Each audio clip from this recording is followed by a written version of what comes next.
Gue heran, setiap kali lebaran selalu ada momen di mana acara kumpul keluarga berubah jadi ajang pamer pencapaian. Kapan nikah, udah kerja di mana, gajinya berapa, kok masih sendirian aja. Buat sebagian orang mungkin ini terdengar sebagai bentuk kepedulian, tapi buat banyak orang lainnya, ini justru terasa seperti tekanan sosial yang nggak ada habisnya. Ada yang harus siap-siap mental sebelum kumpul keluarga, ada yang sengaja menghilang dengan alasan kerja atau nggak bisa mudik, dan ada juga yang datang tapi cuma duduk di pojokan sambil berharap nggak ditanyain apa-apa. Lebaran yang seharusnya jadi momen silaturahmi malah berubah jadi ajang pamer pencapaian dan adu gengsi. Anak-anak yang sudah sukses dipuji-puji, seolah mereka adalah pencapaian tertinggi dalam keluarga. Sementara yang masih berjuang, belum menikah, atau punya jalan hidup yang berbeda dari standar sukses yang umum, harus siap menerima tatapan kasihan atau komentar yang nggak enak didengar. Nah, tapi kenapa ini bisa terjadi? Kenapa lebaran yang seharusnya jadi ajang kebersamaan malah seringkali jadi ajang kompetisi? Kenapa dalam setiap keluarga pasti ada orang yang merasa lebih hebat dari yang lain atau merasa wajib mempertanyakan keputusan hidup orang lain? Nah, sebelum membahas lebih jauh, gue mau kalian like video ini dan subscribe agar gue lebih semangat membuat konten. Lebaran di Indonesia seringkali lebih dari sekedar perayaan keagamaan. Buat sebagian orang, ini juga jadi ajang pamer pencapaian.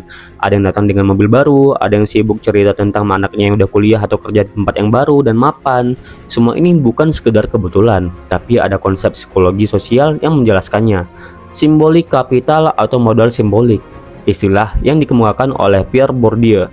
Modal simbolik ini bukan sekedar soal uang, tapi juga soal pengakuan sosial. Nah, orang nggak cuma ingin kaya, tapi juga ingin dilihat sebagai orang sukses oleh orang lain. Nah, lebaran jadi momen penting buat mereka menampilkan pencapaian itu, karena di hari biasa, interaksi dengan keluarga besar mungkin terbatas. Ini adalah satu-satunya kesempatan dalam setahun buat membuktikan diri. Fenomena ini juga dipengaruhi oleh budaya kolektif kita yang masih sangat peduli dengan status sosial. Nah, di banyak keluarga, kesuksesan seseorang nggak diukur dari kebahagiaan pribadi, tapi dari standar umum yang sudah tertanam di masyarakat. Kerja di tempat prestisius, punya rumah sendiri, atau menikah di usia yang dianggap pas, atau bahkan punya anak yang bisa dibanggakan.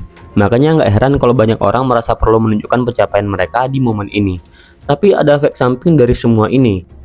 Buat mereka yang merasa belum mencapai standar yang dianggap ideal, lebaran bisa jadi momen yang penuh tekanan. Mereka nggak datang untuk bersilaturahmi, tapi lebih ke menghadapi serangkaian pertanyaan yang seringkali menghakimi. Sekarang kerja di mana? Udah punya rumah sendiri apa belum? Kapan nikah? Semua ini bisa terasa sebagai bentuk perbandingan yang nggak sehat. Uniknya, orang yang paling aktif mempertanyakan status orang lain biasanya adalah mereka yang ingin mempertegas statusnya sendiri.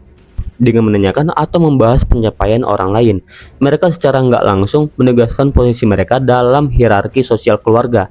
Ini bukan sekedar basa-basi, tapi ada kepentingan untuk membangun citra diri sebagai orang yang lebih sukses. Masalahnya, di balik semua pamer ini, seringkali ada rasa insecurity yang sebenarnya nggak disadari. Orang yang benar-benar nyaman dengan pencapaian nggak perlu validasi dari orang lain. Justru mereka yang seringkali sibuk membuktikan diri biasanya adalah orang yang paling takut kehilangan status sosial mereka. Nah, jadi ketika lebaran berubah jadi ajang unjuk status, itu bukan sekedar karena orang ingin sombong, tapi lebih karena mereka butuh pengakuan. Di sisi lain, mereka yang merasa tertinggal dalam standar sosial seringkali jadi pihak yang tertekan. Inilah kenapa banyak orang akhirnya lebih memilih untuk menghindari kumpul keluarga. Bukan karena nggak mau silaturahmi, tapi karena mereka nggak mau terjebak dalam kompetisi sosial yang sebenarnya nggak perlu. Setiap kumpul keluarga saat lebaran, pasti ada momen di mana orang-orang mulai membandingkan hidup satu sama lain. Nah, pasti ada sosok superior dalam keluarga yang cerita kalau dulu kerja di sini, nikahnya umur segini, beli rumah, bikin usaha, dan lain-lain. Seolah-olah ada satu jalan hidup yang benar dan semua orang harus mengikutinya. Ini bisa dijelaskan dalam fase konsensus effect, sebuah bias kognitif yang dikemukakan oleh Ross. Nah, fase konsensus effect ini terjadi ketika seseorang melebih-lebihkan seberapa banyak orang lain yang seharusnya berpikir atau bertindak seperti mereka. Dengan kata lain, mereka percaya bahwa keputusan hidup mereka adalah yang paling masuk akal, dan siapapun yang punya cara hidup berbeda dianggap aneh atau salah. Nah, di masyarakat yang kolektif seperti Indonesia, efek ini semakin kuat. Kebanyakan orang tumbuh di lingkungan yang mempromosikan keseragaman, sekolah di jalur yang sama, pekerjaan yang dianggap layak, urutan kehidupan yang sudah ditentukan, sekolah, kerja, nikah, punya anak. Nah, jadi ketika ada anggota keluarga yang keluar dari jalur itu, misalnya memilih untuk tidak menikah, atau bekerja di bidang yang kurang umum, dan menjalani hidup dengan cara yang lebih independen, mereka otomatis jadi objek pertanyaan. Orang yang merasa kehidupannya sandar cenderung menganggap bahwa semua orang juga harus menjalani hidup seperti mereka.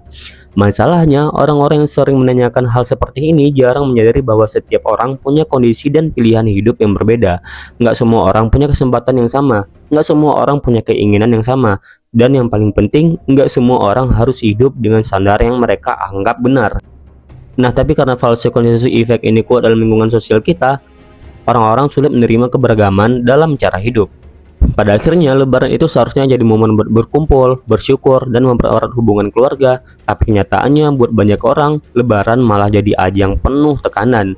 Ada ekspektasi sosial yang nggak diucapkan, ada standar kesuksesan yang dipaksakan, dan ada dinamika keluarga yang seringkali lebih terasa seperti kompetisi dibandingkan kebersamaan. Well, sekian video kali ini, dan seperti biasa, terima kasih.